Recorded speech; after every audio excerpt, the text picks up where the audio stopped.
And if you're not familiar with Ira Glass's taste gap, I'm going to paraphrase it probably horribly for you guys. But basically, the taste gap is when your taste outpaces your expertise.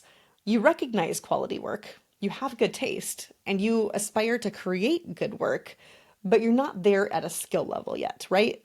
Your taste is not equal to your skill.